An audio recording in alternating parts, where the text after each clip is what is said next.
Hello everyone and welcome to session 4. In this session, we'll be discussing about sports burnout or burnout in athletes, or one of the pressing problems that is there in sports today. So let us look at quickly what we'll be covering in this session. We'll be looking at the introduction, definition and about overtraining, the models of burnout and the types of burnout, factors leading to burnout, the symptoms of burnout, overcoming burnout, some exercise and also do a quick recap. Burnout is a multi-dimensional concept and it is caused due to several factors. To understand this phenomenon, let us look at a case study here, a particular scenario. This is a case of a 21-year-old cricket player at the Ranji level. His training includes tough practice and matches through the year. Being an all-rounder, the demands are more, having to excel both with the bat and the ball, score runs, get wickets. Despite all his efforts and his practice, he is unable to get selected at the higher level. Slowly, he starts feeling exhausted, dejected, and even dreads practice. His performance is of no worry to him. He slowly wants to avoid going to the pitch. He wonders what is happening to him. This athlete or this cricket player is experiencing something called as a sports burnout. Sometimes we feel that more is better, right? So in sports, more is not always better because it has got its repercussions and it also has its negative effects. So what is burnout? Since I already expressed to you, it's the most pressing issue in active sports. It hampers sports participation and it can either be temporary or even a permanent issue. So what exactly is burnout? It's a phenomenon or it is a situation that is very prevalent in sport. Athlete goes through a lot of stressors in their journey from being an amateur to being a sub-elite or even an elite athlete. The tremendous stress that is placed on them in terms of competition, in terms of training, and this continued training and competition sometimes can lead to overtraining. The desire to excel, the desire to get better or bettering yourself. So overtraining beyond a level that is ideal from the maximum. So you don't benefit when you do overtrain yourself. You're only kind of depleting your resources. You are getting yourself mentally and physically tired because after a certain point of time, more is not always good. In addition to overtraining, there is also an important concept that is one of the causes or the leading to stress and burnout, that is called as staleness. So in staleness, the performance level is at a plateau. You don't seem to improve at all. So you are improving periodically and progressively to a certain point. After that point, your performance stagnates over a period of time. So here we have a case of a weightlifter. He cannot do more than 5 repetitions carrying a 250 pounds in a half squat. So trying to overtrain to do more than 5 reps is only going to have a tremendous effect on his body and maybe lead to injury, etc. So most sports persons usually go over the slump where their performance is at a plateau and they don't see any quantum improvement. But slowly over a period of time, they can get over this and come into a level where they'll be able to practice and also see performance improving slowly. So how is burnout defined?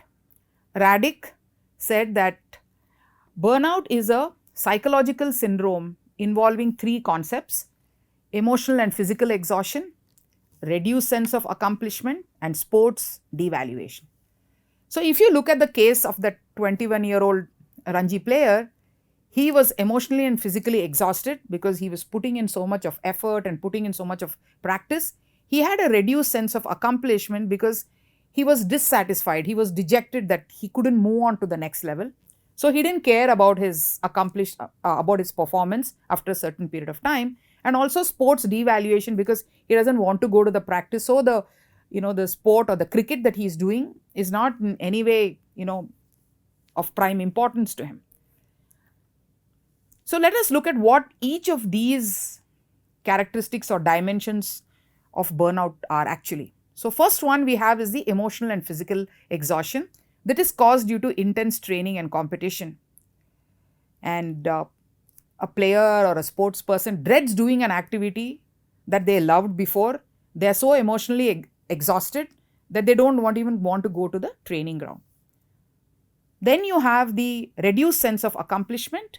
This refers to the skills and abilities. You do not have that sense of accomplishment. You don't want to work, or you don't see that you want to benefit from your performance, or you want to benefit from your practice, or benefit from your tournaments. You feel that your efforts are being wasted, it's worthless, and overall a general feeling of frustration. And this leads to lack of consistent performance, and you start feeling very low that you're not achieving anything. So the effort also reduces quantumly. And finally, the third dimension is the sports devaluation. Loss of interest and resentment to the sport. So you lack enthusiasm, you don't care about your sport, you don't care about your team members, you don't care about the sport at all. So you totally want to detach yourself from the sport, and it is not at all important to you. So these three dimensions characterize how burnout can be understood. Now that we know how burnout is defined, let us try to understand how the phenomenon of burnout has been explained. So we have 4 models or 4 theories here. We have the training stress model, you have the cognitive affective model, you have the unidimensional model, and we have the investment or the entrapment model. The first 2 models focus on how the stress manifests into burnout. The third one, the unidimensional, is more from a sociological point of view. And the fourth, investment or entrapment model, talks about how the athlete is trapped into the sport due to the amount of time and effort that is invested. So let us look at what are these models and how they explain how an athlete or a player goes through burnout. So you have the negative stress training model given by Silva.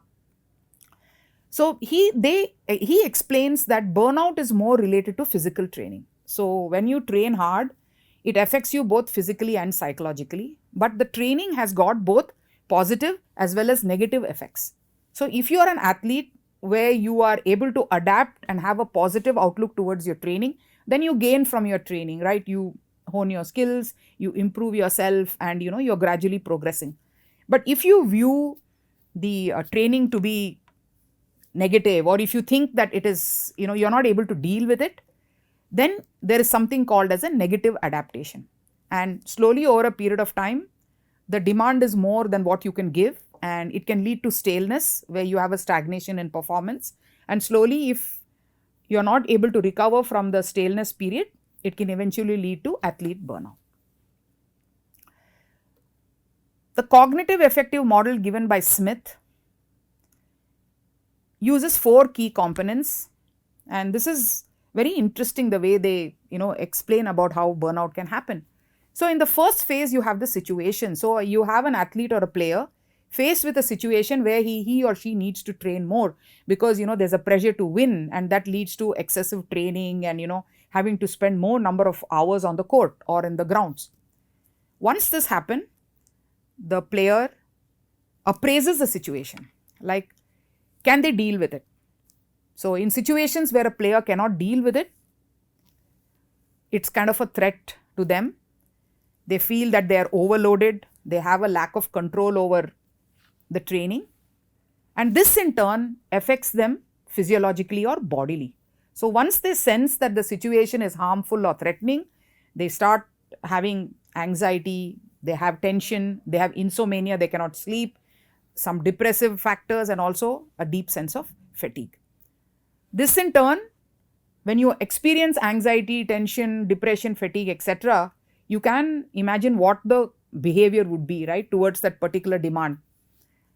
Your coach calls you for more number of practice, and you're going through all this, and finally it leads to your 2 important things. One is it leads to decrease in performance because you have no time to recover, there's no recouping that is happening, and finally withdrawal from the activity, which is the end result that happens. So cognitive Smith model given by Smith talks about how the situation is appraised. If it is threatful, it has its own symptoms, and finally leading to the withdrawal from the activity. Now we moved on to a sociological viewpoint given by Coakley. Coakley, the researcher, had a different view or perspective to how burnout results in athletes. He says that as a child starts to play from very young age, right up to adulthood or right up to elite level, they are always in the field of sport. They're surrounded by people with sport, and the significant others are also involved in sport. So being in the sport for such a long period of time hinders them from developing a normal identity. So they are forced to develop an athlete identity, and the normal identity is kind of found wanting. So because there is no separate identity that is formed, they have adaptation issues when they leave the sport. So when they experience an injury, right, they're not able to go to the practice grounds, then maybe they're in rehab, or maybe they have to take rest, so they don't see the court, they don't see the match grounds, they don't see the practice sessions. Then what happens? The sports identity or the competitive environment is not their real environment anymore. The environment is something else. But because they have not developed a normal identity, like having other social aspects, social friends, etc., they start experiencing symptoms of stress, and they don't have success because they are not participating in the sport. They have to wait till they come back into the after the recovery period, and finally this will culminate in what he calls as burnout. So the identity itself leading to burnout because they're not able to cope with the injury, and sometimes the injury can also make you withdraw from the sport, right? So that is something is so unacceptable for a sportsman, because their life is all about the sports. Then you have the investment or the entrapment theory. This is a very interesting theory given by Radek in 1997. He says that athletes join the sport, okay, for two reasons. One thing is either they enjoy the sport or they are so involved in the sport that they want to continue it. And he says that if the sport is to be enjoyable, then the sports participation is good for the athlete. But if they are not enjoying the sport, then they are involved in something or they are entrapped into the sport. So when the entrapment happens, that's when they don't enjoy the sport, but they continue the sport. So why do athletes continue the sport and play the sport? Is because it gives them self-identity. They are identified as players or sports person. Because they lack other alternate identities. And finally, they have invested too much time and energy. So if you are a player who started at the age of 12 and you are continuing to the age of 26 or 27, and the demands of the sport cause you to feel stressed out, cause you to feel burnt out, you still continue in the sport because you are trapped in it, because you have invested time and energy, the costs are great, and you have also gotten some rewards, right? Maybe you got scholarship, maybe you got sponsorship, maybe you got a job because of your sport. So you are entrapped into it. So whether you like it or not, you continue to play the sport and still experiencing the burnout syndrome. So this is his entrapment model. So even though you lose motivation, even though you lose the interest, you still continue the sport. And this is seen very evidently in athletes and sports persons throughout the year, because nowadays you don't have anything like a off season. You're training 365 days in a year. So where is the time to recoup? Or so it's burnout is like a part of our system. So his entrapment theory is a very interesting theory and can be really applied to situations that happen today. Like you have back-to-back tournaments, you cannot say no. You'll be playing for a club which you cannot say no. You'll be playing for your university which you cannot say no. You'll be playing for your state because it needs you, and maybe you will also be selected as a national probable, and you cannot say no. So whatever it is, you are entrapped into the sport. So what are the factors that related to burnout, right? So the models are there which have their explanation, but what are the factors that could be singled out? So here in the screen we have high demands of the sport. As you know, today sports isn't what it was before. It's getting more dynamic, more demanding, more stressful, more competition. The formats are different, and there's a lot of effort that the athlete needs to put. Feeling powerless because you cannot control what is happening to you. You need to be a part of the system. High expectations. You have your own self expectation. You have expectation from your coach, from your family, maybe your club, your organization, wherever you are attached to. Low social support. Again, sportsman life can be sometimes very lonely. You cannot reach out to other people for social support for various reasons. So that is a big hindrance, because one of the things is a support. If you have the support system with you, you can tide over many things, and many of the issues that we face in sport, we are not able to talk it out. Excessive demands of time, you have no time for anything else except the sport and only the sport. It's either practice, or it's, you're going for conditioning, or if you're a student, you're attending to your academic requirements. So there is a lot of demand on how you use your time. The next aspect is the parental involvement. So in today's sporting environment and the sporting ecosystem, parents play a huge role, and it has its advantages and disadvantages, but here it's a contributor to burnout. Coach involvement, okay, at some point of time the player has to be left to make their own decisions regarding, this happens sometimes in individual sport like badminton, tennis, table tennis, etc., even swimming. Like, what are the tournaments you play, what you would like to play? So sometimes, you need to calculate, you need to take off, but the involvement of the coach and the parent can have a big pressure factor for you. Injuries is, of course, is something that we cannot avoid, but that is a real direct cause relating to burnout. Then training loads and also the competition. So sometimes you are playing 3 weeks back to back for tournaments, then you come back, train for 4 weeks, then again you're back to playing tournaments. So it's like, you're playing like this cluster of tournaments like at least 4 to 5 months in a year. So what is going to happen to you bodily, physically, mentally, emotionally, in all ways. Okay. The burnout can be in two types. Okay, we have the active burnout. Active burnout is similar to what we studied in the entrapment model, where it is the athlete experiences the burnout but is still active in the sport, right? So maybe take a day off, maybe take a week or two off, and then come back to the sport, or being involved in something else helps to deal with the active burnout. But the player is constantly in the sport, he's not out of it at all. So you'll be hearing in the course of this session about a young basketball player who gives her narration about how it is to play back-to-back tournaments and how you still continue with it.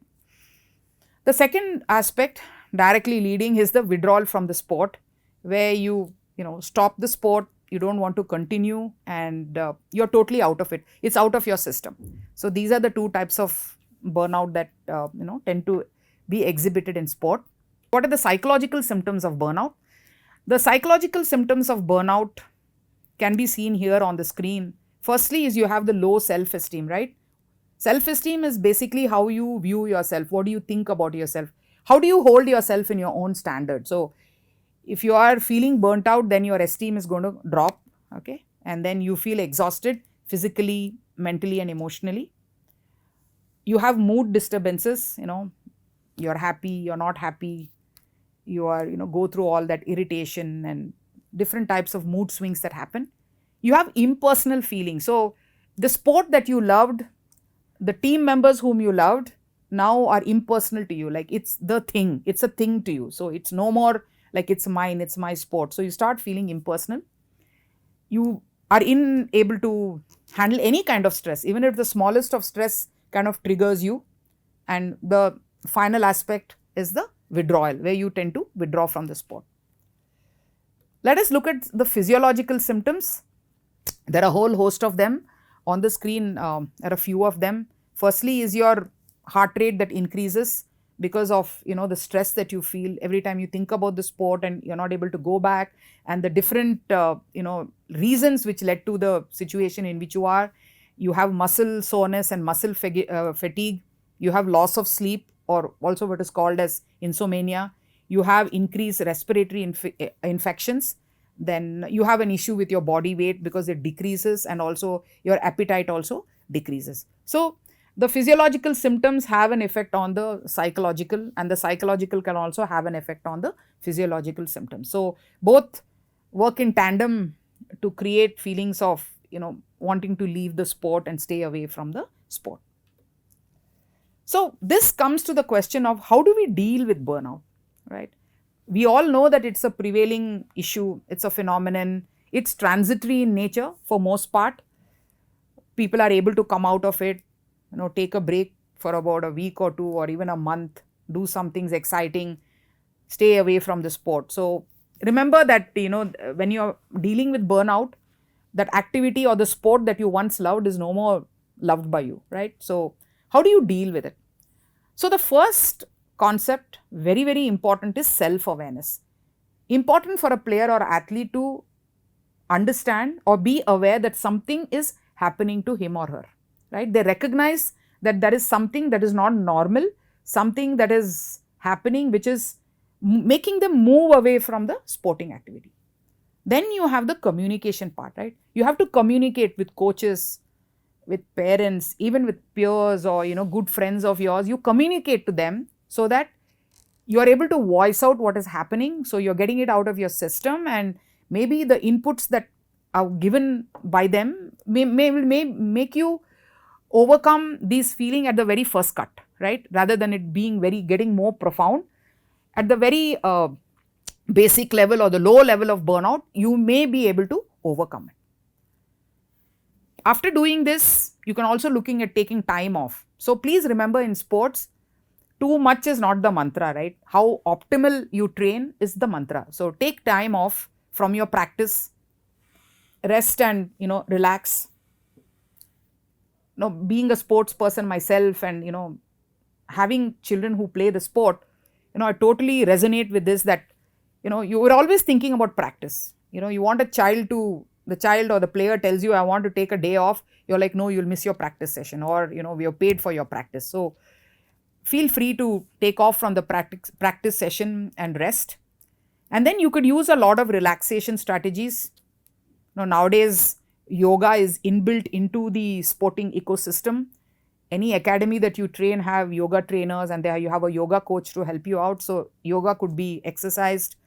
You could do meditation. You could have your own hobbies. During the COVID time, most of the sports persons came up with unique hobbies that they were, really going into and practicing, right? So you could discover new hobbies, because this is a time, like, sports persons, the other life away from the sports is something where you can look at, besides studies, etc., could be of developing your hobbies. So it will come useful for you at your time of need.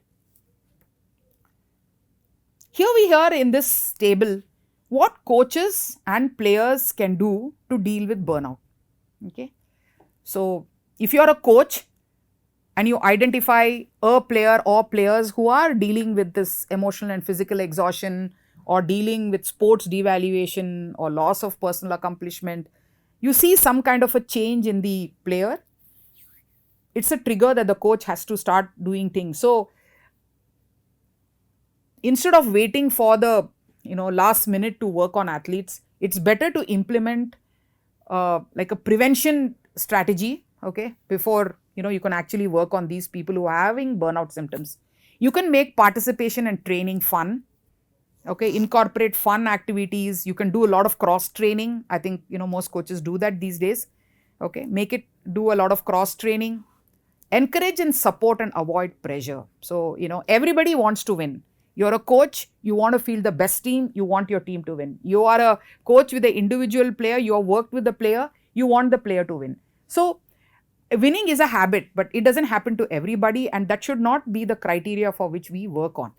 We have already learned in the goal setting process that outcome goal of winning is not the end product, right? We need to work on other things. So encourage and support your players. Involve the athletes in decision making. So this is very important. We've already discussed this in the goal setting process, where in teams, the players, individual players should be involved in the decision making. And if you're even working with an individual athlete, in an individual sport, you can involve them in making decisions about what tournaments they play, what is the practice. If you need to do more of loading, if you need to reduce the loading, you could discuss with the player. Help them to deal with post-competitive stress. Like, you have done well, then you are very happy with your performance. But there are times when you don't do well, when you lose, or, you lost a match which you should have won, or you were leading and, something happened and you lost. So help them to deal with the post-competitive stress. Be supportive and helpful to the emotions that they show, right? Being, supportive is very, very important, especially when they go through ups and downs in their emotion. And as a coach, provide realistic assessment for the athlete, right? Don't hype up the athlete and, think that and express to them that something could be achieved beyond their capability. So whatever is the athlete, when you assess them and know what is their capability, that should be that information should be provided to the player.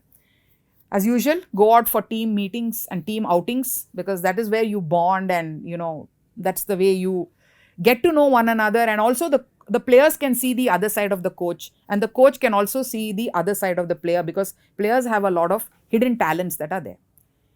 If you are a player and you want to deal with burnout, one thing is setting short term goals, okay, and working on them so that you are able to achieve them in your quest for higher performance. Take periodic breaks, have a positive outlook towards your sport, because today, whether you like it or not, every sport comes with its requirement, right? There is no sport where you can say, I'm just going to have light training and go to participate. You need that. You need to get it into the system that you need to train hard. So have a positive outlook towards your training.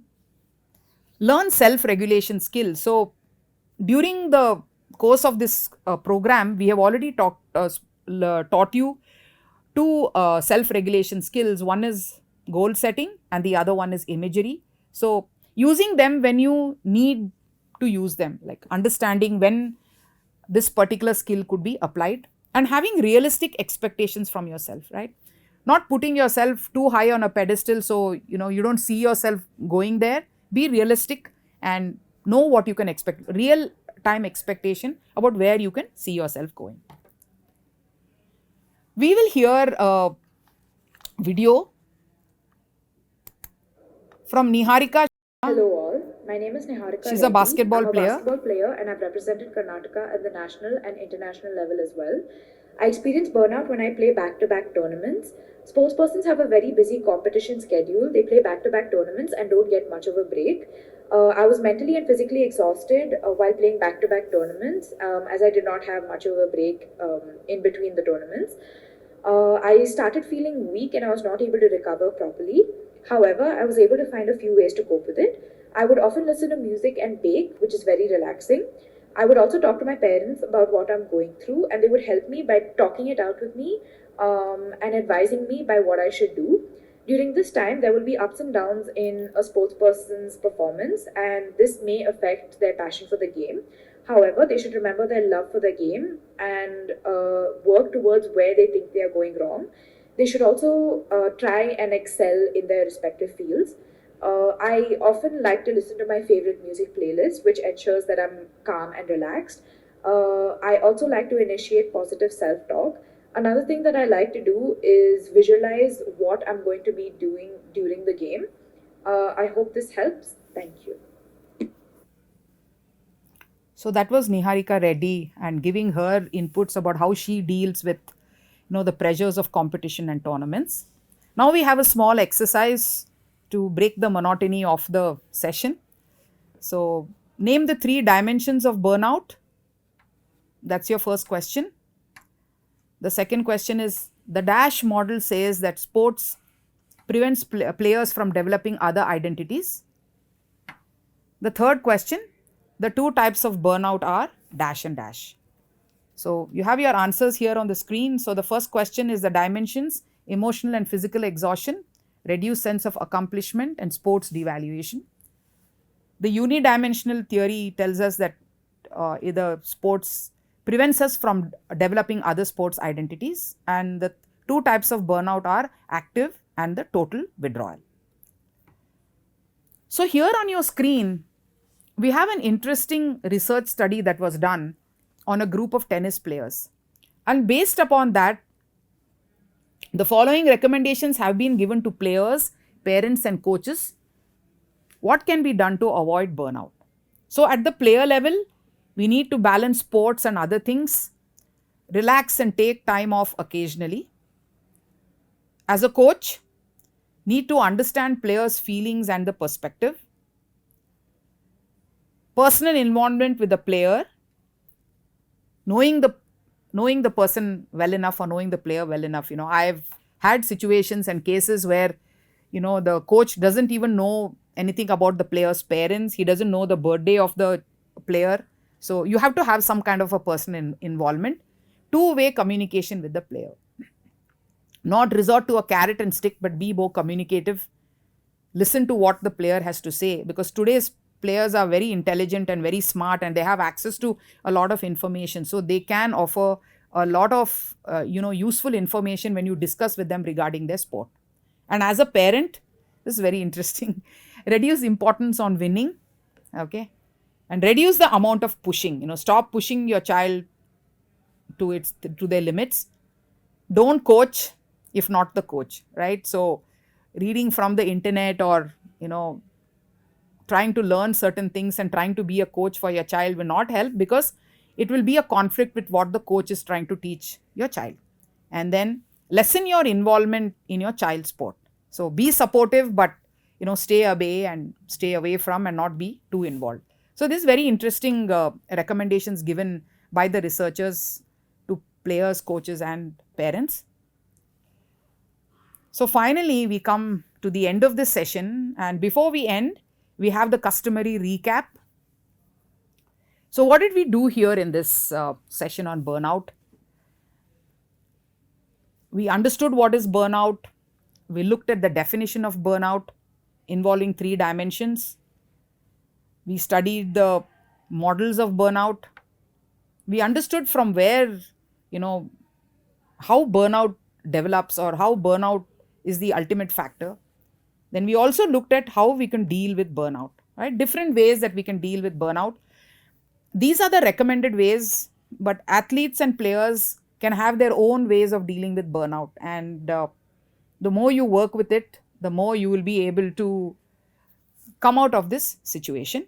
And also another aspect which I want to highlight is, we are discussing about burnout and about a phenomenon that is, and it is manifested in the mannerisms and the way athletes and players think.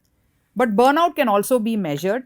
Okay, it can be measured using the athlete burnout questionnaire developed by Reddick.